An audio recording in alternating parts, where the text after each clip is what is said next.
Okay, TV fans, it is Emmy season. The Prediction Center at Gold Derby is up and running with the early takes of more than 1,000 of our users. But what do you think? And what do the Gold Derby editors think? I'm Tom O'Neill. Here is Joyce Eng, our smartest predictor of all time in any league of editors, of experts. And Joyce, let's start with drama series, because this is a real drama. We not only have some formidable foes here, but we have some returning old favorite nominees. Well, first of all time, that's high praise. I don't know if that's quite accurate. I'm not just being humble here, but well, this year is very exciting because Game of Thrones is finally gone. So goodbye. But I don't think it's as open as you might think it might be, just with it gone, because I think it's Succession's to lose. It blew up last year when the second season was airing, which is what it's eligible for this year. It basically dominated the Winter Awards, winning the Globe. It was blanked at SAG, which is a little bit troubling, but they're also super behind on things, although you would think they would have caught up with the second season. But anyway, it won PGA, WJ. It didn't win DGA, lost out to Watchmen, which is now unlimited for the Emmys, but it won DGA last year. So it still has that win under its belt. And it's sort of like maybe like Fleabag in a minor key this year, or even like Parasites. In that people love the show. Like, this is what people were talking about last summer, even though no one was predicting it to win drama series last year because of Game of Thrones, even though season 8 was awful. But it was probably, like, by the Emmys last year, I had it in second, and, it won writing. So I think it's gonna explode this year. I'm hoping to get a bunch of acting nominations, because it didn't get any acting nominations last year either. The no SAG nominations is not good, but I feel like with the unlimited prediction slots when you're nominating will help him, so it could probably get some people in. And then other than that, I think we'll have The Crown back, and Ozark, after its surprise directing win for Jason Bateman last year. It's premiering in March, or this month. And Julia Garner won last year. Westworld's back this year, so have that getting in. I think Handmaid's can get it back just because it still got 11 nominations last year and high-profile guest drama wins for its orphaned episodes. So I have that getting in. The top categories weren't eligible, but there was this eligibility fluke that allowed it to get in. They played the game, so. Yeah, it's brilliantly played, but it showed us how strong it still is, Yeah. And I have Better Call Saul getting in. I just want it to win a goddamn Emmy. I don't care what kind. I just want it to be able to call it an Emmy-winning show somehow. Oh, that's fantastic. I have that in, and season 5 is great. And then I also have Big Little Lies getting in. Season 2 wasn't as great as season 1. I know some people still love it. I feel like it just kind of became like a meme machine with like all the Renata stuff, and then, Meryl. It wasn't as like solid, but it still has some support. It got the SAG Ensemble nomination, none individually, but it got that. And I think it's still like high profile enough that it could sneak in there. But, unlike last year, the drama race is super strong this year, and it's the reverse for comedy, which we can talk about later. So I'm probably only confident in like 5 of them. I could see, a bunch of other shows. Yeah, the morning show is a real contender here. This is its first Emmy cycle, and it's a show about TV. And while some of the critics haven't been on board with it, many other big ones have, and its audience score is huge. It might be the equivalent, let's say, of Joker last year at the Oscars. Last cycle, where it had the most nominations. I don't think they're going to get that carried away with morning show, but we can't take certain kind of critical assumptions for granted when we see such strong industry support. It did really well, of course, at Golden Globes. Jennifer won at SAG.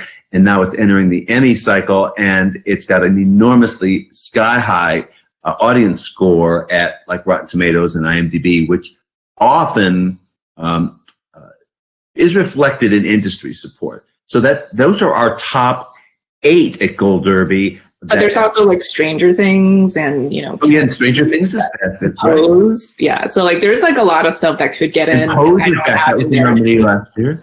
And then we've got Amazon's Hunters in the mix. Let's bring in Zach Law. Zach, you and I saw Hunters together at the premiere. It's outstanding. And it's got Al Pacino in every scene acting bigger and bigger and bigger. And if I've now seen all 10 episodes, he just dominates the storyline and dominates everything, giving it this kind of awards cred and glow. What other observations do you have on this drama race? This is us. It always has such a passionate core of support here, and it almost always gets in. Right, and it's because of all those acting nominations that they get every single year. I mean, last year you would have thought would have been a year that it could have easily dropped out. It came back in and got even more acting nominations than it had the year before. The problem that shows like This Is Us or Killing Eve is another one that got in last year. Pose, all these different shows. The problems that they have is that, like Joyce, I agree that this is pretty much a race for Succession to lose. The real drama in the drama series category is what other shows are going to get nominated. Because even with Game of Thrones out, and Bodyguard is the other one that is not coming back from last year, you still have 6 returning shows from last year. You have all these shows like The Crown, The Handmaid's Tale, Stranger Things, Westworld that got in the year before that are coming back. And then you have all these new shows like Hunters, like The Morning Show, which I have getting in. Things like Mindhunter, which has gotten a groundswell of support in its 2nd season. All these new shows and things that we're not even talking about right now because they haven't premiered yet. The Outsider is another one, I should say, that's gotten some kind of big audience scores and critical audits that could just as easily be a contender. So it really is just like a choose your own adventure of what 6 or 7 shows are going to get nominated. I feel very confident about The Crown getting in, and I feel that the kind of tech and acting support is going to carry that through. I have Ozark getting in. I have The Handmaid's Tale. Westworld, we're going to see about in a couple of weeks if that's going to live up to its first 2 seasons. I've got Better Call Saul, and I have The Morning Show getting in because I think that the buzz on that show really improved as it went along. Oh, it did. It's such a great show. My gosh. People really... Susan was get in here. Yeah, you kicked everybody's ass with Emmy predictions. Was it last year or Emmy nominations? No, that was 2 years ago when... Oh, okay. Well, then you're due for a comeback. I hope. Well, I'm picking The Marvelous Mrs. Maisel again for comedy. All right, let's jump over to comedy. Good thinking. Okay. And because as most Emmy watchers know that it's won 8 Emmys its first 2 seasons, and that they maintain a record there. And I think the production values is what is keeping it really top notch, because the first episode when they do this great, show for the soldiers, yeah.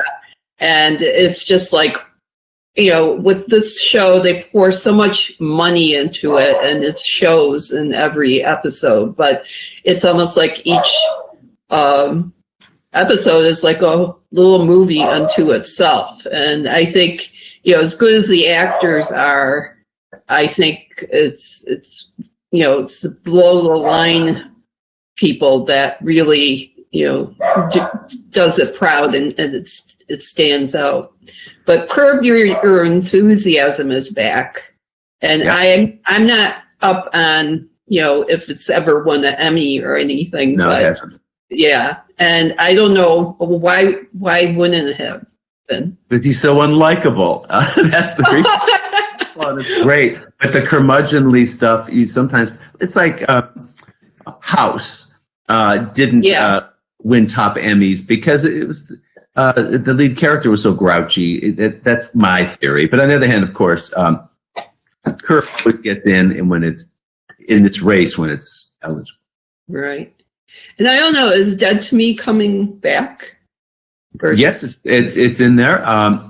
We have our top contenders, by the way, in the Emmy Prediction Center at Gold Derby are Maisel, Schitt's Creek, Curb, The Good Place, which was nominated last year, Kaminsky Method, Dead to Me, Run, the new HBO show, and Modern Family is in the 8th position. Rami, which popped at the Golden Globes, and What We Do in the Shadows, and these other things below that. But those are the biggies. Silicon Valley's in the running again. It has been nominated in the past.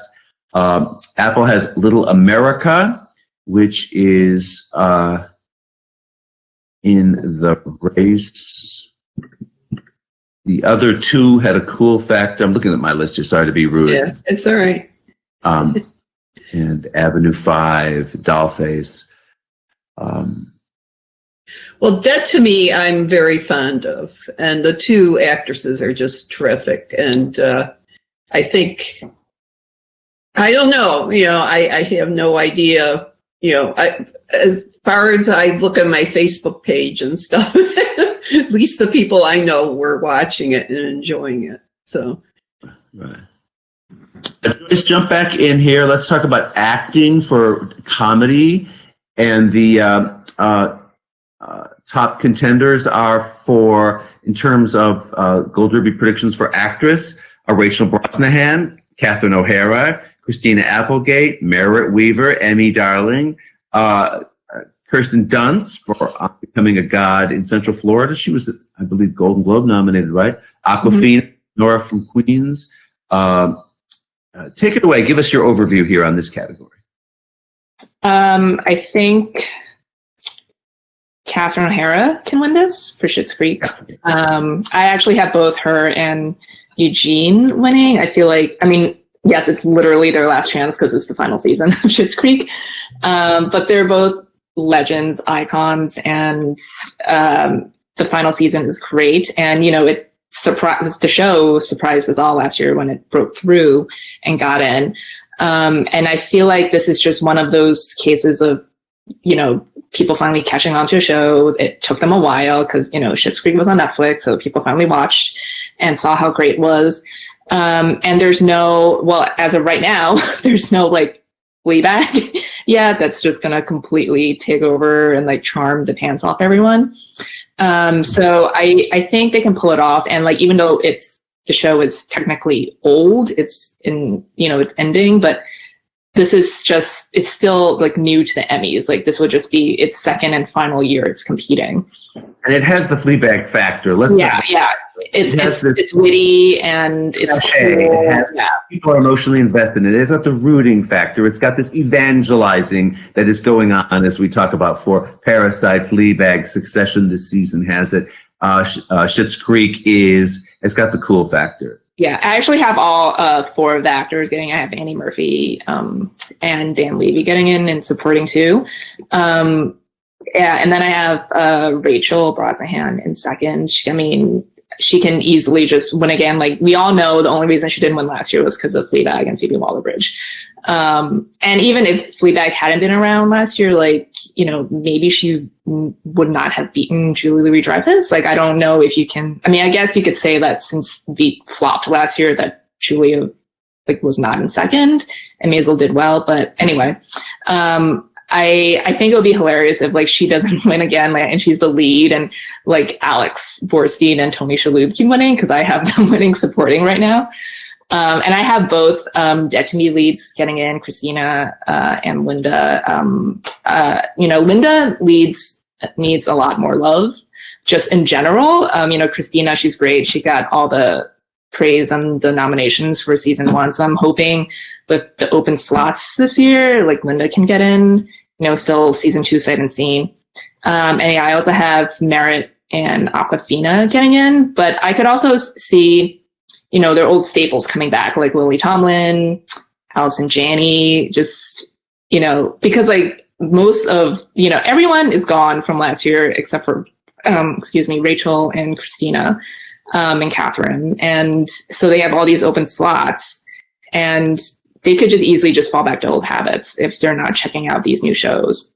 So I'm hoping for some new blood. So I have those right now. So I hope I don't have to get one out, because Kristen Bell's never been nominated for Emmy, and she's got a lot of votes at Gold Derby. Yeah, I don't know about her. Like I don't know. I have Ted Danson getting in again, and I think like Maya Rudolph can probably get into guess, but I don't think The Good Place has ever taken off the way that maybe a lot of us hope it would have, even though it finally broke through a couple years ago. This was also its last season. It just ended, but I don't feel like there was that same kind of buzz for it either. And I don't like saying that because I really like the show, but it just seemed like it just ended, and like that was it. In 8th position, we have Pamela. Yeah, she's another one who could come back, who's been out. I know, yes. In there we have A.D. Bryant from Shrill and Issa Rae, Insecure. I'm just reading off the list here. And we don't know yet, by the way, we were over meeting with some of the Emmy folks behind Zoe's Extraordinary Playlist, and if that's going comedy or drama series. That hasn't popped up in our conversation. In some cases, we just don't know the answers of where things are competing. I think we have Zoe in this case in comedy, but it's not final. Okay, Zach, you're on. Comedy actor. Joyce says Eugene Levy. What does Zach Law say? Well, I say Eugene Levy as well. So you should listen to Joyce and I. We're the smartest predictors in the room.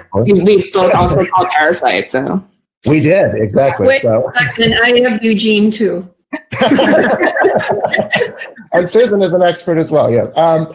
I think that, like you said, Schitt's Creek really is the show that has the buzz. It's got the passionate support. I think there's a lot of respect for Maisel. And I think you could even see Maisel. This is the interesting thing about the comedy race, is it's sort of the inverse of the drama race. You have so many shows that are not in the running this year, like Fleabag, like Barry, like Russian Doll has not been dated. Atlanta again. Well. Atlanta again, yeah, and Veep as well. So those are shows that normally would dominate in these acting and writing and directing categories. They're all gone. That leaves the possibility open for a show like Schitt's Creek to improve in its nominations. It only got 4 nominations last year. Those were an improvement over the 0 that it had gotten for its first 5 seasons. But still, I mean, it was not enough to really push it over that threshold and become a serious contender. This year, I think that's going to change. I think you are going to see people like Dan Levy and Annie Murphy getting in alongside Catherine and Eugene, both of whom I have winning right now. And I think that if Schitt's Creek is going to be a real challenger to win, this could be Eugene Levy's to lose because, again, Bill Hader's not there. Donald Glover's not there. We don't know if there's going to be a springtime contender like a Donald Gleason for Run that's really going to, emerge as this new kind of hot front runner. Everyone else in that category, I guess Ted Danson would perhaps be his next best competition for The Good Place, or Rami Youssef, who just won the Golden Globe. Larry David will never win acting for Curb, unfortunately. I should never say never, but at this point, maybe you can say never after 10 losses. They don't really go for people who play like a version of themselves. Right, yeah. What do you think when Dan and Eugene were on the Oscars? Is that helpful for them? You mean the SAG? The SAG. That's what it was. Okay. I think that's definitely a great campaign tool for them. It certainly helped remind people that they love the show so much. It's going to be up to Pop to really keep this show in the forefront of voters' minds now that it has ended. It's a long way off from when we have Emmy voting, but I think that it has that kind of cool factor that a Fleabag had that can really help sustain it in the minds of all these voters. So I do have I do have Eugene Levy winning. And like Joyce, I also have the two Marvelous Mrs. Maisel folks, Tony Shalhoub and Alex Borstein winning again. But I could be convinced otherwise, depending on how these nominations This shape up. was Alex's best season. Absolutely. I swear to God. When she was swimming in the pool, I could watch it all day. So. But one thing that we should talk about that is really interesting, because all these shows are gone, that opens up a lot of slots in these supporting categories. Supporting actor. Yeah. And Maisel, has a lot of contenders that could fill up some of these slots, like Maren Hinkle, and Jane Lynch is now moved over to supporting from guest. In supporting actor, you've got Tony Shalhoub, who could be joined by old Emmy favorite Sterling K. Brown. And perhaps Mr. Maisel, Michael Zegan, could finally get in, just because there's so many open slots there that need to be filled. Let's jump over to the drama actress race here, and let's bring Joyce back. Olivia Colman is way out front here in our Gold Derby odds right now. And we've got Jennifer Aniston, recent SAG winner, Jodie Comer, recent Emmy winner, Elizabeth Moss, Emmy darling, Nicole Kidman, Big Little Lies. Take it away. Size this up for us, this place. I have Olivia for now, and Jennifer in second. They split the Globe and the SAG, even though I think most of us thought it would probably go the other way. But I think they're both in, and I think it would really depend on like how each show does in terms of nominations. Cause, you guys have said, like Morning Show, it got hammered by the critics for, cause they only sent out the first 3 episodes, and then after the bad reviews, they sent out the whole season. But fans really like the show, and Jennifer is like unimpeachable on the show. She's really great. And Billy Crudup as well. I haven't getting into supporting. But it's the show itself. I think it's probably still too early to say. Like it's been kind of uneven in terms of like the winter precursors. Like, it got those 3 individual SAG nominations, but it didn't make drama ensemble. So whereas The Crown won drama ensemble, and it's Olivia Colman. She hasn't won an Emmy yet, but she's been nominated. This would be her 3rd nomination in 4 years. And I think like right now she still has the edge, because we know The Crown is established with the Academy, and Claire Foy pulled off one of the bigger upsets in the last couple of years when she beat Elizabeth Moss for her 2nd and final season. And I guess you can argue that maybe people want to wait to award Olivia because she has 1 more season after this, but not Imelda Staunton, who will just have 1 after her. But yeah, right now I have Olivia. And then Laura Linney, Ozark. Yeah, I have Laura getting back in. And I have Elizabeth getting in. And I have Nicole Kidman getting in for Big Little Lies. And then my hope prediction is for Sarah Snook for Succession, because Shiv deserves this. She was season 2 was much more of a Shiv season. Like they submitted her in lead for season 1 as well. Even though you could argue like she was more supporting, but season 2, like she was like the lead, or the lead actress. But this is a tough category, and I easily see her missing. But I hope she gets in there.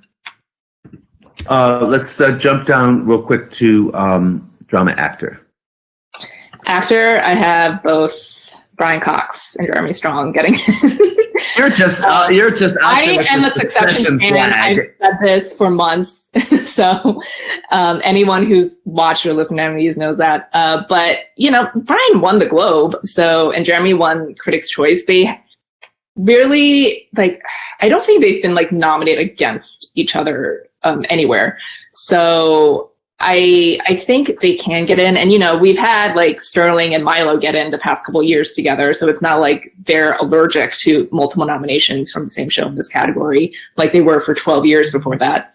And it's, again, unlimited people you can write in when you nominate in the nominating stage. So they could put both of them in and they could get enough votes to both get in. But I have Brian winning. I have Jason Bateman in second. You know, that directing win last year was just kind of like a WTF, but people really love Ozark and people love him. So I could easily see him winning, especially if Brian and Jeremy, if they get in and they split the vote. And I have Bob Odenkirk getting in, his perennial nomination, and Sterling getting in. And then I have Aaron Paul for Westworld. But Westworld has a bunch of... You don't have Billy Porter in there? Shame on you. No, I don't. And, like, that's, like, the thing, because I debated putting him in. But I feel like last year was That's insane that you don't have him in. I feel like last year was a case of, like, a perfect storm for him, because it wasn't like a really competitive category for him last year. And like Pose was riding high on like a great season 1 and season 2 was airing. And it was like a great narrative as well. And he was kind of like the talk of, you know, all like the red carpet events and everything in the lead up to that. And I think for him last year, it was harder to get in, and then once he got in, it was like he could totally win, and he did. Oh, come on. Pose was so Zach, get in here. Okay. Pose was so underestimated last year at the Emmys. It was most everybody did not have it in for series. Guess what? It got in for series. Smart Emmyologists like you and me knew that he was out front early on. And are we underestimating him again? Would you give Joyce Ang a reality check here, please? Oh, gladly. Yeah. I would also say, you know, Joyce is being very bold in her lead acting categories, because she also doesn't have last year's actress winner, Jodie Comer, who came out of nowhere. Oh, Joyce! I don't have Sandra either. Oh my God! As I recall, I take back all those huzzas I just gave. Yeah, you call me the greatest of all time. As I recall, I was the. Oh my God! We have to edit this video. As I recall, there was one brilliant person at Gold Derby last year who predicted that Jodie Comer would win, and he's on this slugfest right now.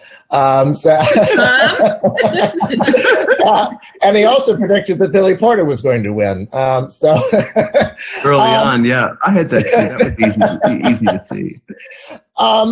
This is really going to depend on how well Pose and Killing Eve, for that matter, how well they can do overall, because this is a very competitive. I think Billy Porter is even how Pose does everywhere. I have got Billy Porter in, even though I don't have the series in right now. So I agree with you, Tom. I think that, you know, he is the face of this show. His buzz has not calmed down a bit. He was just on the Oscar red carpet and looking fabulous. He was just on the carpet for me, by the way. I did not look fabulous. Really? Oh, well, you and Billy should team up and do your coverage together. I think that would be a really good. But it really is. It's a very competitive race. I do have both Succession actors getting in, as well as Bob Odenkirk and Jason Bateman. I've got a little bit of a weird prediction in that I don't have Sterling K. Brown in right now because I have Billy Porter in. It's really tough to call because there are so many people that are going to get snubbed. Yeah, well, you know, Susan was that is pretty tough. Get in here, Susan. Somebody will get okay. I have Brian Cox winning, and then I have Jason Bateman, Bob Odenkirk, Jeremy Strong, Billy Porter, and Sterling K. Brown. So I would love Sterling to win everything he could. So. We also have, in terms of this race, you know, such interesting contenders as Joyce mentioned. Aaron Paul is in this race. Jeffrey Wright, Westworld. Ben Mendelsohn, The Outsider. Don't underestimate Ben Mendelsohn again at the Emmys, as we have, to your peril, as we have done some of us in the past. Don't tell Kit Harington. Don't tell Kit Harington, who was considered the front runner that year, based on Gold Derby's stupid predictions. Good old Patrick Stewart for Star Trek Picard. There's so much respect and love for him. He's had many Emmy nominations and Tonys and all those things. And so I think he's having this wonderfully peak moment. Forrest Whitaker, Oscar winner for Godfather of Harlem, Rami Malek, past winner, is back. It doesn't matter what we think. Those of you at watching this video, listening at home, get to Gold Derby's Prediction Center. Make your predictions. They affect our odds, and all of Hollywood is looking at our odds and looking at our lists. Help us terrify them with your views, please. And we will be back soon to size up, to basically take back everything we've said here and revise it in a future Slugfest.